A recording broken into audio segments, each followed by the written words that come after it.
Chapitre 19. Vanikoro. Ce terrible spectacle inaugurait la série des catastrophes maritimes que le Nautilus devait rencontrer sur sa route. Depuis qu'il suivait des mers plus fréquentées, nous apercevions souvent des coques naufragées qui achevaient de pourrir entre deux eaux, et plus profondément, des canons, des boulets, des ancres, des chaînes et mille autres objets de fer que la rouille dévorait. Cependant, toujours entraînés par ce Nautilus où nous vivions comme isolés, le 11 décembre, nous eûmes connaissance de l'archipel des Pomotou, ancien groupe dangereux de Bougainville, qui s'étend sur un espace de 500 lieues de l'est-sud-est à l'ouest-nord-ouest, entre 13 degrés 30 minutes et 23 degrés 50 minutes de latitude sud et 125 degrés 30 minutes et 151 degrés 30 minutes de longitude ouest, depuis l'île Ducie jusqu'à l'île Lazareff.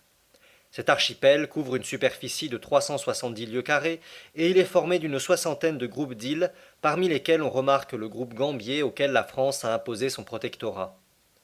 Ces îles sont coralligènes. Un soulèvement lent mais continu, provoqué par le travail des polypes, les reliera un jour entre elles. Puis, cette nouvelle île se soudera plus tard aux archipels voisins et un cinquième continent s'étendra depuis la Nouvelle-Zélande et la Nouvelle-Calédonie jusqu'aux Marquises. Le jour où je développais cette théorie devant le capitaine Nemo, il me répondit froidement. Ce ne sont pas de nouveaux continents qu'il faut à la Terre, mais de nouveaux hommes.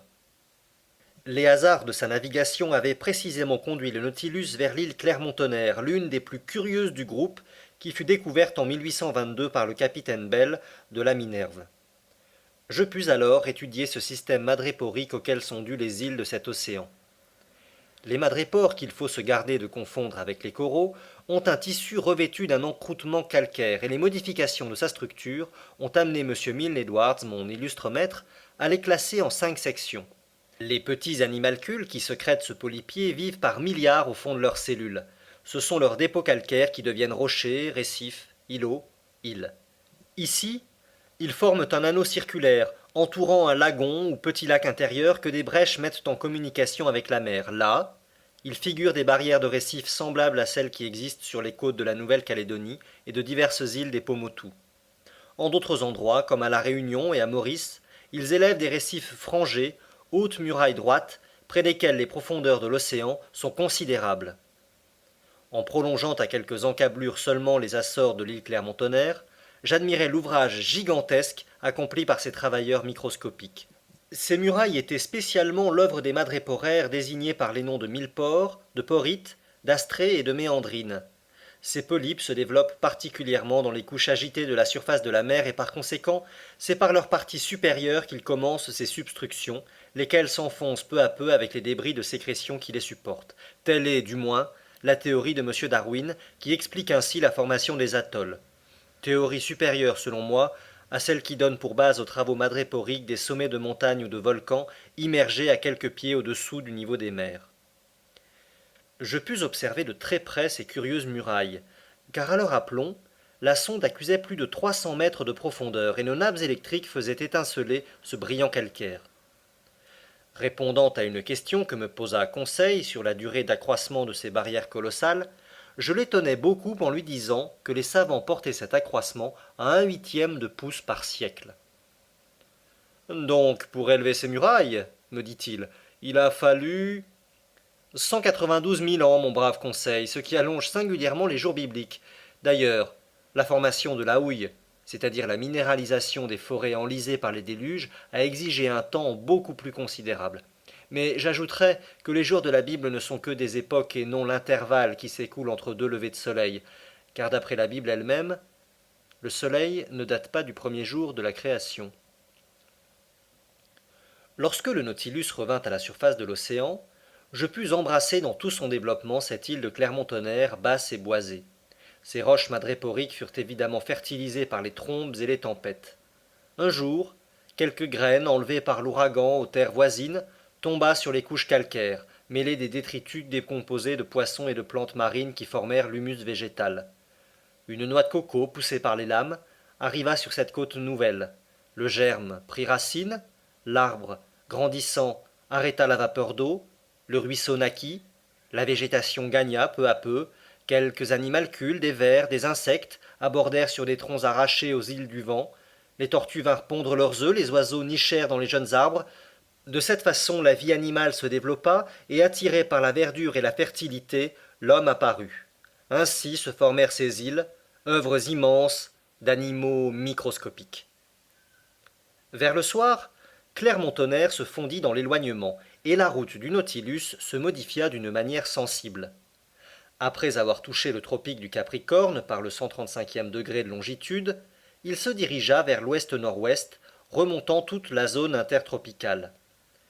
Quoique le soleil de l'été fût prodigue de ses rayons, nous ne souffrions aucunement de la chaleur, car à 30 ou 40 mètres au-dessous de l'eau, la température ne s'élevait pas au-dessus de 10 à 12 degrés. Le 15 décembre, nous laissions dans l'est le séduisant archipel de la Société et la gracieuse Tahiti, la reine du Pacifique.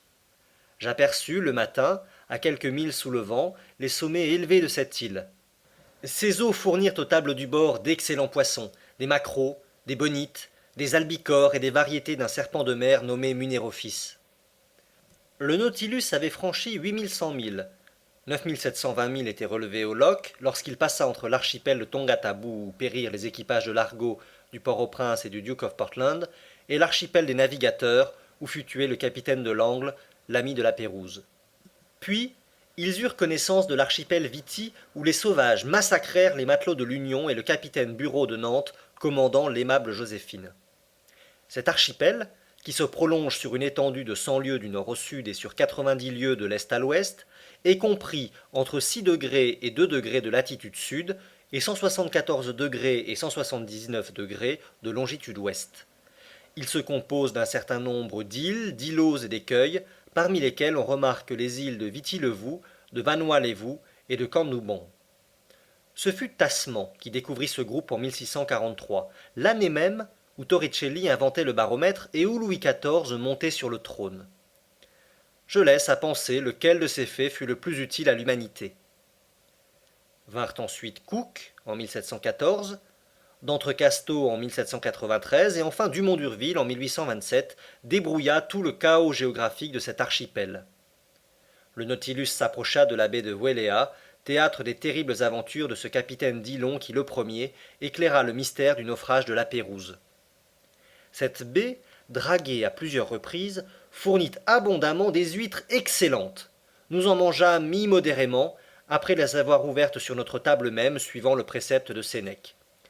Ces mollusques appartenaient à l'espèce connue sous le nom d'Ostrea lamellosa, qui est très commune en Corse.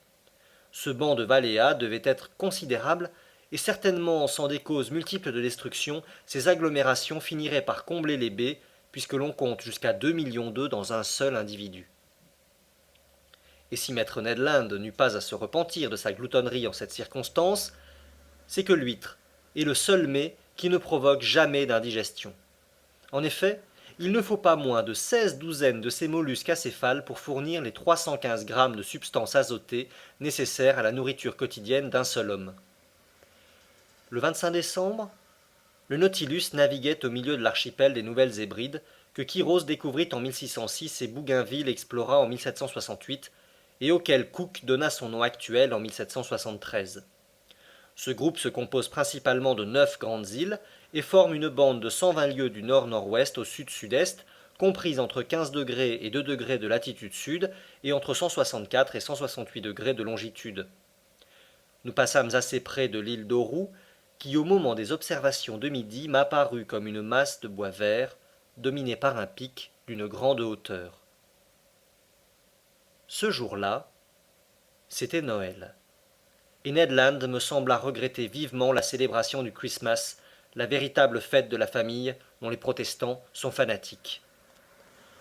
Je n'avais pas aperçu le capitaine Nemo depuis une huitaine de jours quand le 27 au matin, il entra dans le grand salon, ayant toujours l'air d'un homme qui vous a quitté depuis 5 minutes. J'étais occupé à reconnaître sur le planisphère la route du Nautilus. Le capitaine s'approcha, posa un doigt sur un point de la carte et prononça ce seul mot. Vanikoro. Ce nom fut magique. C'était le nom des îlots sur lesquels vinrent se perdre les vaisseaux de la Pérouse. Je me relevai subitement. Le Nautilus nous porte à Vanikoro demandai-je. Oui, monsieur le professeur, répondit le capitaine. Et je pourrais visiter ces îles célèbres où se brisèrent la boussole et l'astrolabe? Si cela vous plaît, monsieur le professeur. Quand serons-nous à Vanikoro?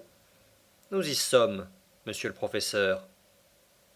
Suivi du capitaine Nemo, je montai sur la plate-forme et de là, mes regards parcoururent avidement l'horizon.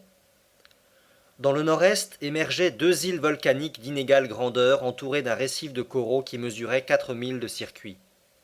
Nous étions en présence de l'île de Vanikoro proprement dite, à laquelle Dumont d'Urville imposa le nom d'île de la Recherche, et précisément devant le petit havre de Vanou, situé par 16° 4' de latitude sud et 164° 32' de longitude est.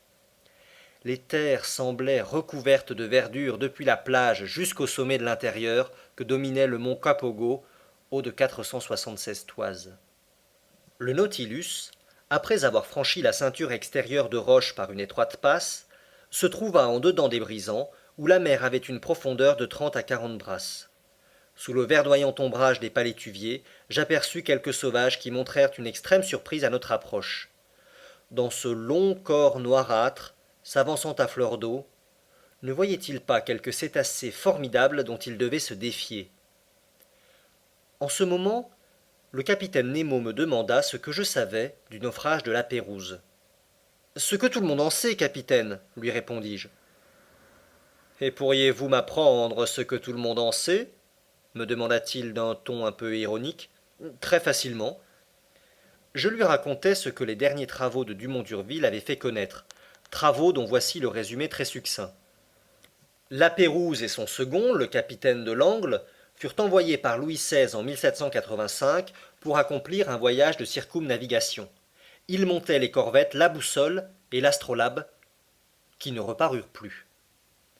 En 1791, le gouvernement français, justement inquiet du sort des deux corvettes, arma deux grandes flûtes, la Recherche et l'Espérance, qui quittèrent Brest le 28 septembre sous les ordres de Bruni d'Entrecasteaux.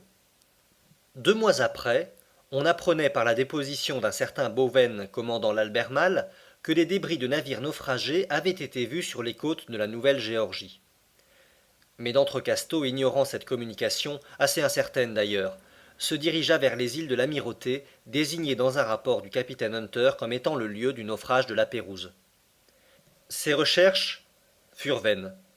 L'Espérance et la Recherche passèrent même devant Vanikoro sans s'y arrêter, et en somme, ce voyage fut très malheureux car il coûta la vie à d'Entrecasteaux, à 2 de ses seconds et à plusieurs marins de son équipage.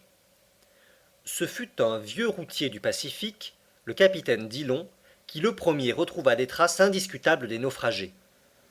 Le 15 mai 1824, son navire, le Saint-Patrick, passa près de l'île de Tikopia, l'une des Nouvelles-Hébrides.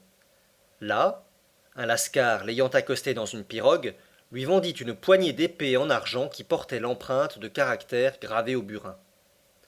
Ce lascar prétendait, en outre, que 6 ans auparavant, pendant un séjour à Vanikoro, il avait vu 2 Européens qui appartenaient à des navires échoués depuis de longues années sur les récifs de l'île. Dillon devina qu'il s'agissait des navires de la Pérouse, dont la disparition avait ému le monde entier. Il voulut gagner Vanikoro, où, suivant le lascar, se trouvaient de nombreux débris du naufrage. Mais les vents et les courants l'en empêchèrent. Dillon revint à Calcutta. Là, il sut intéresser à sa découverte la Société asiatique et la Compagnie des Indes. Un navire auquel on donna le nom de La Recherche fut mis à sa disposition et il partit, le 23 janvier 1827, accompagné d'un agent français. La Recherche, après avoir relâché sur plusieurs points du Pacifique, mouilla devant Vanikoro le 7 juillet 1827, dans ce même havre de Vanou où le Nautilus flottait en ce moment. Là, il recueillit de nombreux restes du naufrage, des ustensiles de fer, des ancres, des estropes de poulies, des pierriers, un boulet de 18, des débris d'instruments d'astronomie, un morceau de couronnement et une cloche en bronze portant cette inscription « Bazin m'a fait », marque de la fonderie de l'arsenal de Brest vers 1785. Le doute n'était donc plus possible. Dillon, complétant ses renseignements, resta sur le lieu du sinistre jusqu'au mois d'octobre, puis il quitta Vanikoro, se dirigea vers la Nouvelle-Zélande, mouilla à Calcutta le 7 avril 1828 et revint en France où il fut très sympathiquement accueilli par Charles X. Mais, à ce moment, Dumont d'Urville, sans avoir eu connaissance des travaux de Dillon, était déjà parti pour chercher ailleurs le théâtre du naufrage. Et en effet, on avait appris par les rapports d'un baleinier que des médailles et une croix de Saint-Louis se trouvaient entre les mains des sauvages de la Louisiade et de la Nouvelle-Calédonie. Dumont d'Urville, commandant l'Astrolabe, avait donc pris la mer, et 2 mois après Dillon, venait de quitter Vanikoro. Il mouillait devant Hobart Town. Là, il avait connaissance des résultats obtenus par Dillon. Et de plus, il apprenait qu'un certain James Hopes, second de l'Union de Calcutta, ayant pris terre sur une île située par 8 degrés 18 minutes de latitude sud et 156 degrés 30 minutes de longitude est, avait remarqué des barres de fer et des étoffes rouges dont se servaient les naturels de ces parages. Dumont d'Urville, assez perplexe, et ne sachant s'il devait ajouter foi à ces récits rapportés par des journaux peu dignes de confiance, se décida cependant à se lancer sur les traces de Dillon. Le 10 février 1828, l'Astrolabe se présenta devant Tikopia, prit pour guide et interprète un déserteur fixé sur cette île, fit route vers Vanikoro, en eut connaissance le 12 février, prolongea ses récifs jusqu'au 14 et le 20 seulement mouilla au-dedans de la barrière dans le havre de Vanou. Le 23, plusieurs des officiers firent le tour de l'île et rapportèrent quelques débris peu importants. Les naturels, adoptant un système de dénégation et de faux fuyants, refusaient de les mener sur les lieux du sinistre. Cette conduite très louche laissa croire qu'ils avaient maltraité les naufragés.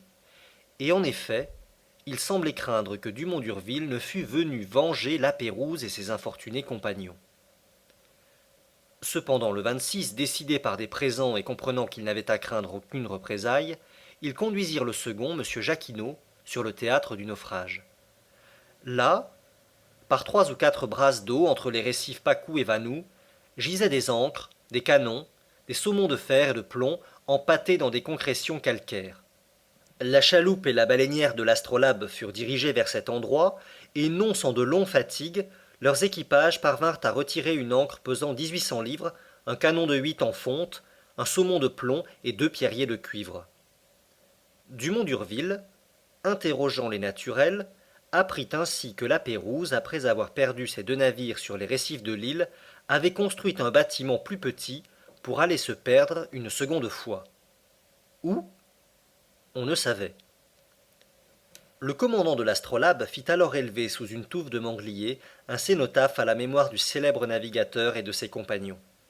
Ce fut une simple pyramide quadrangulaire, assise sur une base de coraux, et dans laquelle n'entra aucune ferrure qui pût tenter la cupidité des naturels. Puis Dumont d'Urville voulut partir.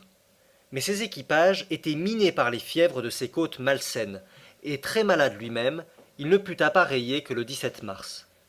Cependant, le gouvernement français, craignant que Dumont d'Urville ne fût pas au courant des travaux de Dillon, avait envoyé à Vanikoro la corvette La Bayonnaise, commandée par l'Égoharan de Tromelin, qui était en station sur la côte ouest de l'Amérique. La Bayonnaise mouilla devant Vanikoro quelques mois après le départ de l'Astrolabe, ne trouva aucun document nouveau, mais constata que les sauvages avaient respecté le mausolée de la Pérouse. Telle est la substance du récit que je fis au capitaine Nemo. Ainsi, me dit-il, on ne sait encore où est allé périr ce 3e navire construit par les naufragés sur l'île de Vanikoro. On ne sait. Le capitaine Nemo ne répondit rien et me fit signe de le suivre au grand salon. Le Nautilus s'enfonça de quelques mètres au-dessous des flots et les panneaux s'ouvrirent. Je me précipitai vers la vitre, et sous les empâtements de coraux, revêtus de fongies, de siphonules, d'alcyons, de cariophyllées, à travers des myriades de poissons charmants, des girelles, des glyphisidons, des pomphérides, des diacopes, des holocentres, je reconnus certains débris que les dragues n'avaient pu arracher, des étriers de fer, des ancres, des canons, des boulets, une garniture de cabestan, une étrave, tous objets provenant des navires naufragés et maintenant tapissés de fleurs vivantes. Et pendant que je regardais ces épaves désolées, le capitaine Nemo me dit d'une voix grave: Le commandant La Pérouse partit le 7 décembre 1785 avec ses navires La Boussole et l'Astrolabe. Il mouilla d'abord à Botany Bay, puis visita l'archipel des Amis, la Nouvelle-Calédonie, se dirigea vers Santa Cruz et relâcha à Namuka, l'une des îles du groupe Apaï. Puis, ses navires arrivèrent sur les récifs inconnus de Vanikoro. La boussole qui marchait en avant s'engagea sur la côte méridionale. L'astrolabe vint à son secours et s'échoua de même. Le premier navire se détruisit presque immédiatement. Le second, engravé sous le vent, résista quelques jours. Les naturels firent assez bon accueil aux naufragés, ceux-ci s'installèrent dans l'île et construisirent un bâtiment plus petit avec les débris des deux grands. Quelques matelots restèrent volontairement à Vanikoro. Les autres, affaiblis, malades, partirent avec la Pérouse. Ils se dirigèrent vers les îles Salomon et ils périrent, corps et biens, sur la côte occidentale de l'île principale du groupe, entre les caps Déception et Satisfaction. Et comment le savez-vous m'écriai-je. Voici ce que j'ai trouvé sur le lieu même de ce dernier naufrage. Le capitaine Nemo me montra une boîte de fer-blanc, estampillée aux armes de France, et toute corrodée par les eaux salines. Il l'ouvrit, et je vis une liasse de papier jauni mais encore lisible. C'étaient les instructions mêmes du ministre de la Marine au commandant Lapérouse, annotées en marge de la main de Louis XVI. Ah, c'est une belle mort pour un marin, dit alors le capitaine Nemo. C'est une tranquille tombe que cette tombe de corail, et fasse le ciel que mes compagnons et moi, nous n'en ayons jamais d'autre.